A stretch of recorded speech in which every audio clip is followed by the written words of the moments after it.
was like this heading that I remember to this day, that uracil, so like one of the nitrogenous bases and constituent parts of RNA, so nucleic acid, is of extraterrestrial origin. And I was like, hold on. And this was like, triggering all of those thoughts about conspiracy theories. Like, if this building block of life did not even originate on Earth, then it's bold for us to assume that we are alone in this universe.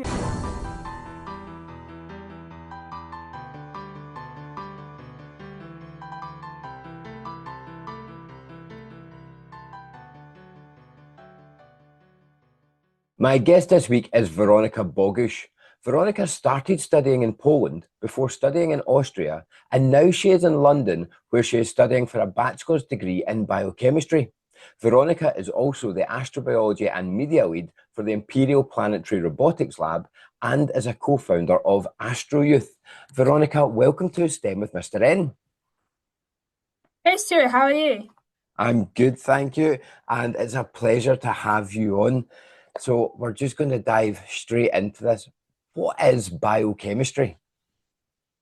So biochemistry in scope is basically the chemistry of life, the chemistry of biology. So I'd say it's sort of looking at all of the processes that run your organism or the cell.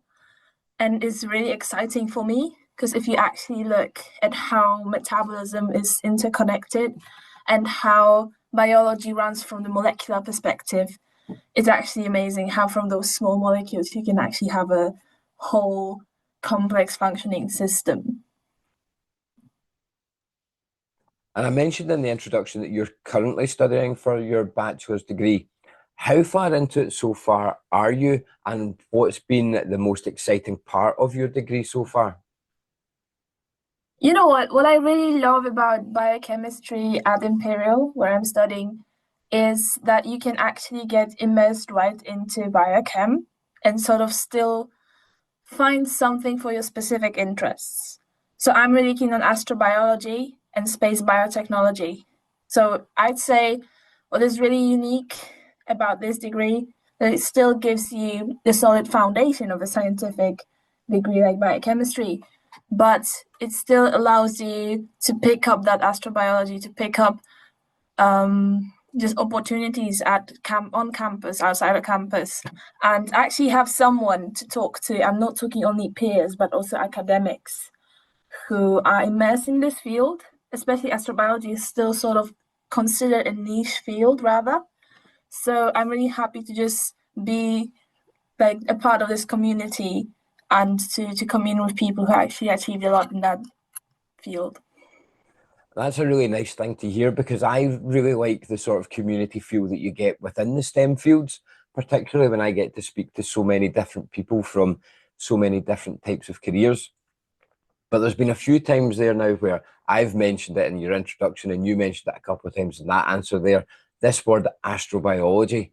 And this is one of my favourite things, and it's a big part of why I wanted to speak to you. But can you tell everybody what astrobiology is? So, astrobiology sounds sort of like science fiction, but I can assure you that there's actually more science than fiction in astrobiology. So basically, it's sort of like, if we think of biology as the science of life on Earth, we could expand that context to the whole universe, and that's astrobiology, the study of life in the universe in a context that we haven't thought of before. So I have to warn you, we're not really looking for aliens yet, but we are sort of looking for science, evolution, and looking into whether some other worlds could be habitable, whether we could find some other forms of life outside of the blue planet, and everything associated with origins of life, also back on Earth. Why is it so cool? Because it's so interdisciplinary. You could actually have people from across life sciences, but also collaborating with astrophysicists, chemists, all over the place. You could have even a bit outside of STEM fields. You could have like space architects sort of supporting astrobiological missions. Yeah, this sort of space medicine is really cool now as well in terms of human missions and sort of health of people going to space. So astrobiology is a vast field out there, but what is really cool to highlight about it that is like we are exploring life in a broader context than we used to, just like focusing on that. And you'd said you're able to get involved in the astrobiology through your current studies in biochemistry. So where do the two things come together and overlap, the biochemistry of Earth and looking at astrobiology? Yeah, so I chose to pursue biochemistry academically, mostly because I'm keen on that origins of life side, but also a really cool field of astrobiology is kind of subfield, sub-branch called space biotechnology. So to the first point about origins, if we want to investigate where life really came from, we need to know its molecular basis and this very detailed basis as we investigate it. So if you really want to know where life really came from, you have to go back to cells, but not even cells, but like phospholipids that build up membranes, or just any sort of organic compounds that contribute to metabolism. So that's sort of where biochemistry comes in very strongly, because we're investigating the chemistry of life that built the life. It's referred to as prebiotic chemistry, so sort of this chemistry before life that constituted to actually formation of life, right? And space biotechnology then, it's something completely different because it's sort of applying biochemistry to synthetic biology, to biotechnology, kind of those sort of fields that actually incorporate manipulation of organisms, mostly of like their genetics, to do things that we want them to do in the simple saying. And if you think about space biotechnology, it's sort of leveraging space, like life science technologies and solutions to deal with problems in space. So it's really, really cool. And I think this biochemistry degree is actually very open. So I'm saying that it sort of lays out like the foundation for you, and you can build your interests on that very, very well. In terms of lecturers are also like open for discussion of topics like outside of the scope of the lectures. So for instance, like I was able to talk to my cell biology lecturer about the RNA world theory. So whether RNA was the first molecule ever or not, because there's like many discussion, much more discussion of that.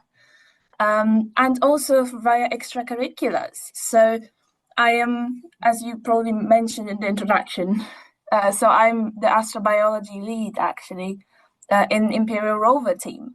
So there's a team at Imperial called IPRL that's actually building a rover, quasi-Martian rover. It doesn't go on Mars, but it will go on silly competitions. And it's really fun to compete against other teams that like leverage some sort of innovation that just like, is out of your mind.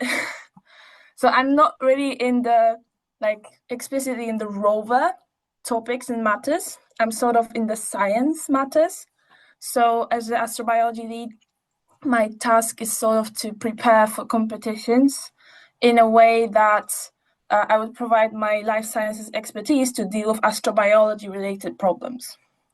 So such a problem could look like you could have some data provided, maybe collected by the rover, maybe shown in some other way. But basically, I would have to draw conclusions based on them. If, for instance, some environment is habitable, by what example life forms, why yes, why not, that sort of evaluation, very like much critical thinking, heavily, I'd say. That's like the scope of that. Yeah, and it's really exciting to sort of, it's not really like you're working with like real life data, but it still gives you that sort of exciting investigation moment when you can actually feel like an astrobiologist and figure out if like some potential world could be holding life out there, and it's exciting. And one of the questions I get asked a lot whenever I'm doing space with the children, or especially when I do my astrobiology after school club, is what are the chances that there is other life out there? And I know that's something that's looked at in the book, The Eerie Silence, over my shoulder, because it's talking about there's so much space and all we get is silence. We don't hear from anybody. So as somebody who's involved in astrobiology, what do you think the chances are that there is some form of life, maybe not intelligent life, but some form of life out there in the universe? It's good that you mentioned that, like, we don't think of life as forms sort of mimicking us, mimicking humans, even mimicking animals. We could think as simple as microorganisms. And this is like the most probable life form that we could find out there. Because a lot of worlds, a lot of potential exoplanets that we're exploring right now has extreme conditions. Some of them actually have conditions similar to Earth, so we're also looking into that. But yeah, here's the thing. Life is super diverse, not only on Earth, with like millions of species of many organisms across kingdoms, but we also can encounter a life form that we didn't really predict, like ever, to be on Earth or nor elsewhere. So sort of like there's also a lot of discussion on actually the chemistry underlying life, because we assume it's just organic chemistry that we know, carbon, hydrogen, oxygen, and sort of that organic chemistry, carbon-based and like skeletons with some functional groups. But it could be actually completely different. There's like a lot of studies done at MIT. There's this group, I remember there's like a Polish scientist involved, so it's pretty close to home. But his name is Dr. Janusz Pętkowski, and his group is doing research on actually sort of designing alternative organic chemistry and testing it, whether it can sustain life. And they're doing it based on sulfuric acid. So you'd think, hold on, but like sulfuric acid is like super dangerous if you've ever been in a chemistry school lab or like any lab. But it is when it's like in concentrated or like even like moderately concentrated aqueous solutions. So the base is still water. But if you think other way around, so like that the acid acts as a solvent, there's actually a lot of alternative compounds that mimic the life-basing compounds on Earth, but are based on sulfur and can actually just thrive and go into some sort of alternative metabolism in sulfuric acid. So I say openly, as an astrobiologist, there's a chance that we can find life out there. We just have to consider a lot of challenges while just investigating other worlds, while detecting life and collecting evidence, because that's the most important part. There's been a lot of research, like sort of, oh, we detected organic compounds somewhere. It is very exciting. And for me, it's like awfully exciting when I hear about amino acids being discovered on some sort of asteroid and it's happening. It's been happening for quite like a few decades, but always the argument sort of like against it, or sort of like not really against it, but kind of like to be careful, is that it's not enough evidence. So I think it is possible that the life is out there, because like the universe is too huge. Like after the Big Bang, supposedly, we couldn't have been just like the one sort of dot and haven where the life was and is. But just sort of considering the spread of the universe, there must be something out there. Yeah, and there's a few very interesting points that you happen to mention in there. One of them is obviously about the search for life on the exoplanets. And the last time I checked, there was over 4,000 exoplanets that have been discovered. I think it's already more. They just sort of shut down Kepler, and I think it's like over 5,000 at this moment. And like there's still a lot of them being discovered. So like we have a lot of worlds to explore. Well, that's the amazing thing. We've got a lot of these worlds to explore, and also the moons of various worlds, Yes. which I know in Alien Oceans, another book over my shoulder, and that's what that's all about, is exploring some of the icy moons within our solar system. So I thought that was a great point about the opportunities for finding life out there, but also the way you finished up saying about the evidence. And I think that's a very important thing about science, is it is evidence-based. It's not based on a feeling or going, oh, well, that would be exciting. And yes, life on somewhere else would be exciting, but Yeah, yeah. There's like a whole debate about like if an organic compound is discovered somewhere in space, like on a meteorite or asteroid or somewhere just probed from outer world. So there's this debate, like, is it really life derived in a way, or is it just fortunate organic synthesis in space?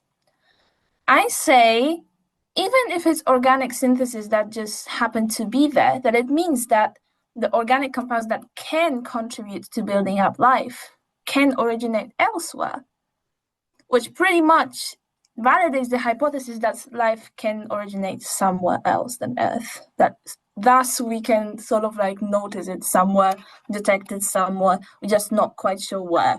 But yeah, we have a lot of candidates for exploring, like the K218b, right? The latest sort of exoplanet that came to public attention is like a super Earth. So like basically a little bit bigger Earth-like conditioned world.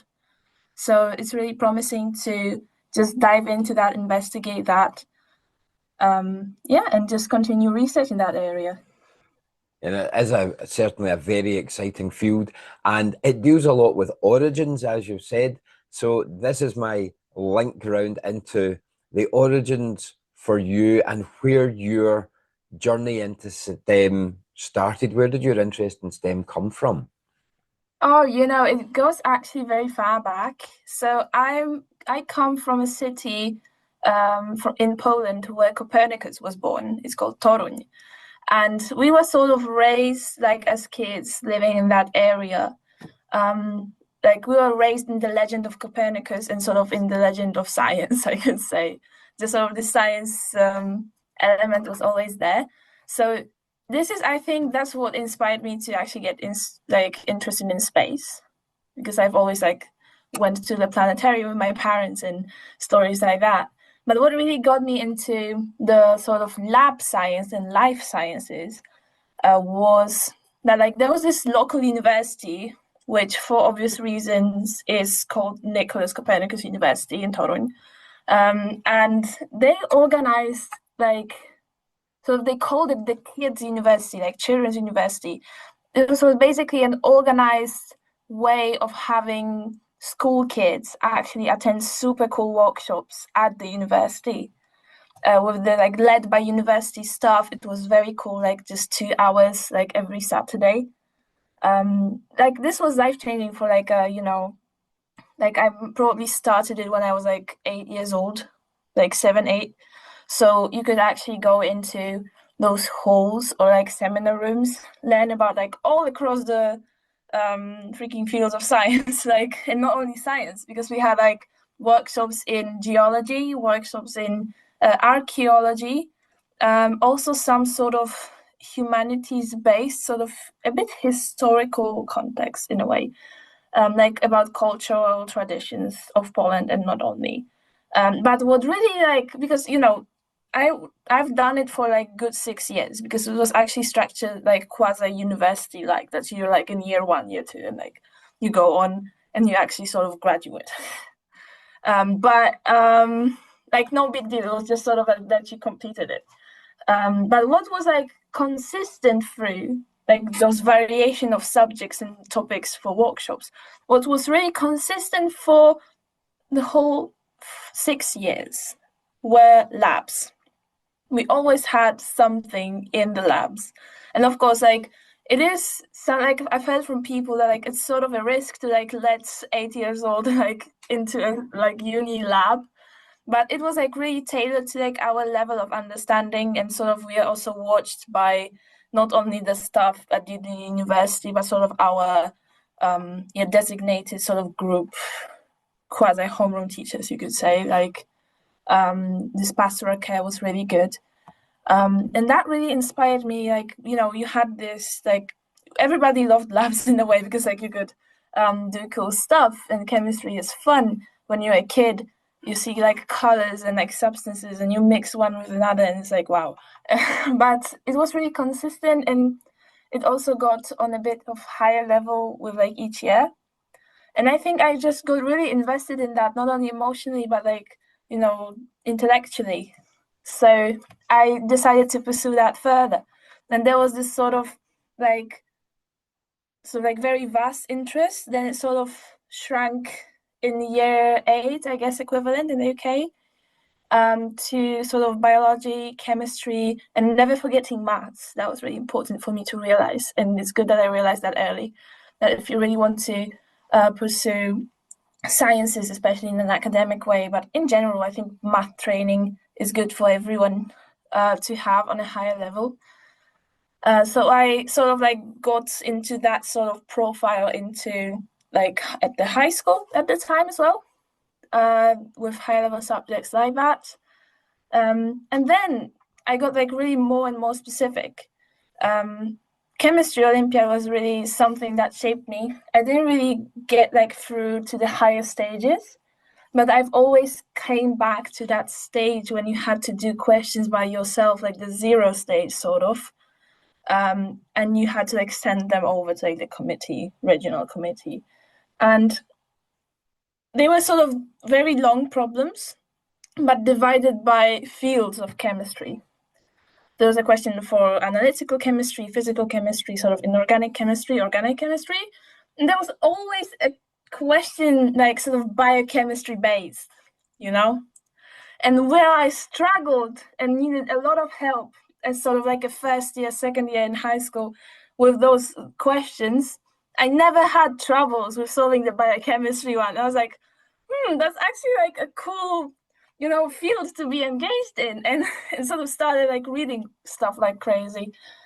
And then this astrobiology switch sort of pulled when I encountered a paper, sort of an article that said, like, there was like this heading that I remember to this day, that uracil, so like one of the nitrogenous bases and constituent parts of RNA, so nucleic acid, is of extraterrestrial origin.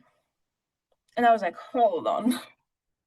And this was like, triggering all of those thoughts about conspiracy theories. Like, if this building block of life did not even originate on Earth, then it's bold for us to assume that we are alone in this universe, and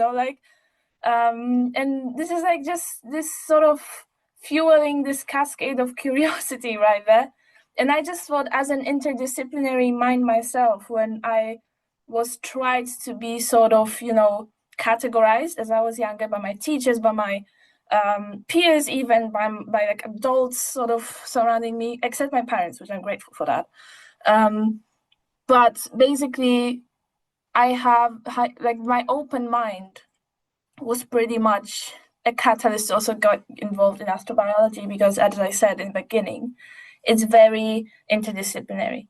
So I just loved it. I just sort of put my mind into it, and here I am. And I think it's great there that you were saying about all those experiences that you had to get to encounter lots of different subjects in different areas of STEM before starting to focus down on one. And I think that's really important for people to be aware of, is that you should be open to all experiences, because you never know where it's going to lead. Like yourself doing all those experiences at the Copernicus University, but it was quite a while later before astrobiology even came on the scene.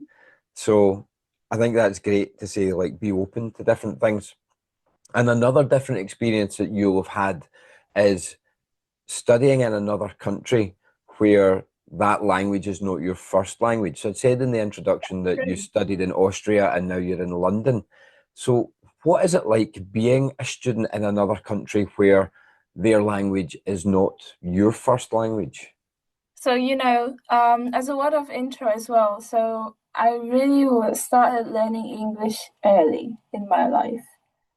In Poland, we really put emphasis, like in school, to start learning that language early.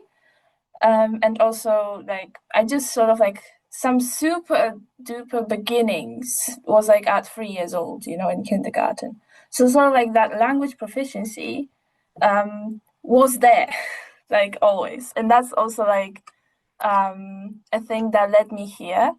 But in general, everything like if those experiences had taught me something, that like proficiency in speech is totally different to actually studying in that language, making it your like language of your life that you live in. So this is like an important switch in your brain to make if you want to be an international student ever. What was really interesting for my case as well, so I sort of had this vision pretty early on that I want to study abroad, but I sort of was considering studying abroad like at the university level, so sort of like leave my country sort of for study when I was 18, 19, right? But that happened earlier, a bit by coincidence, but it happened when I was 16. And it was pretty, and like, I couldn't predict that. I sort of just tried out for this competition led by UWC division in Poland. And also like now it's called Polish Scholarship Scheme. And I was grateful to receive a scholarship to pursue IBDP there, so International Baccalaureate. This is a program that like teaches everything to you in English, obviously. Here's the thing, also, because I was at a school abroad, they didn't offer Polish as your first language. So I pretty much didn't have a choice as well. And I had to take English language and literature as my first language. Then I couldn't take English as my second language. But like I was learning German for 2 years back then, like up to that point. And I also was going to a German-speaking country. So I chose German as my second language, whereas it was my third. And sometimes you have to make those sort of choices, but I think it only sort of benefited me in a way. Learn languages, guys. Like outside of STEM, learn languages, because like this is the ultimate power to conquer the world, seriously. And it like makes so unique connections in your brain. Like I still sort of I consider myself bilingual, or like at least closer to bilingual.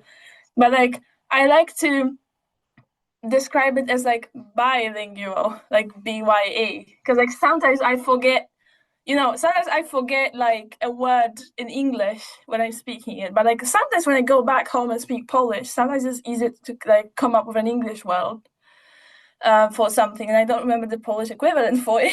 So it works kind of both ways. Sometimes German gets into the way, and I'm like, oh my god. But yeah, so this is like what international students bring, so like go for it. But in general, in terms of academia, and yeah, after you make that switch, then it's completely like the same sort of process as you've done before. If you go onto like the university level, then you just naturally have to encounter some differences from school in terms of like learning and everything. But I'm just enjoying being here in London, and of course, like I think it was a different experience back in Vienna because I was still underage. I was sort of like getting introduced to like living alone, and that was like a really good life school in a way. That now I'm seeing like I can actually lead a sort of like student independent life of my own. But in terms of like just your academic development, I think key things that you can learn and practice to just not being hindered by like yourself and your traits to like academically skyrocket. For sure, it's time management. Crucial, absolutely crucial. That's something what music school taught me. I've been playing the piano for like 13 years, so that's like really balancing between schools. But also IB taught me that at the higher level as well. And now I really have to manage everything from classes, lectures, computer sessions, meetings, interviews like this one, and all sorts of extracurriculars that I engage myself to. So you sort of also have to learn how to prioritize things, I'd say. And as an international student, you also can see, like, especially in the UK, I think still at some universities, there's like the dominance of like British people, obviously, pretty much. But Imperial, I think, and like London unis especially, are really well known to have this big fraction of international people. So you can actually make ties with like people from all across the world, and also find some people that will help you out when you feel homesick, and then actually like from your own country. Especially in the UK, there's like a lot of people from Poland in general, like across the United Kingdom, everywhere. I actually can hear my mother tongue on the streets, which is like wow.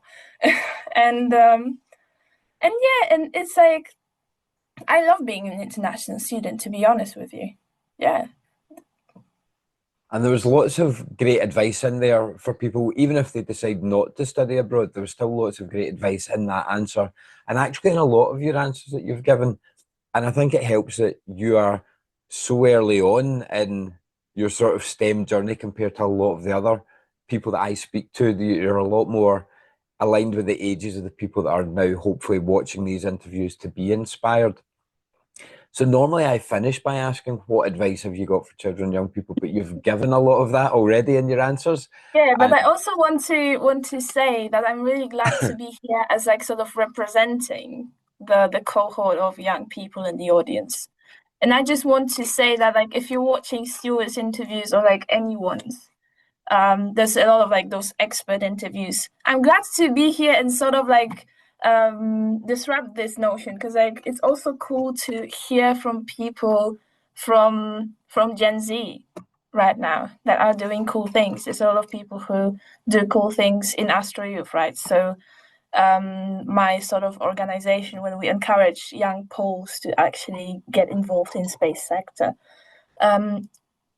you'd be surprised, like still we are not like, our space agency is like 10 years old, that we are still sort of developing as a country that wants to join the space race in some way, like from the European perspective as well.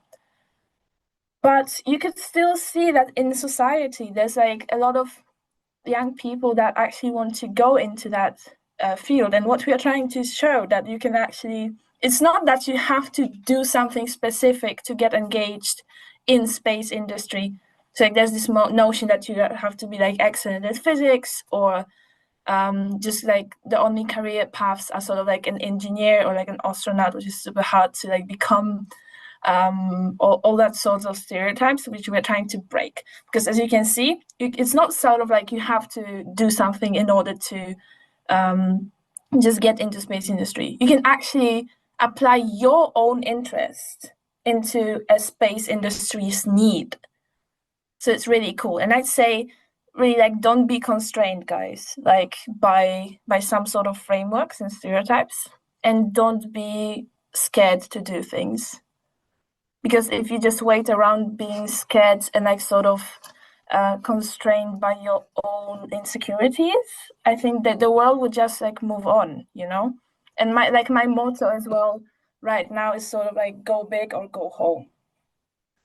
So sort of like this is the time to go big.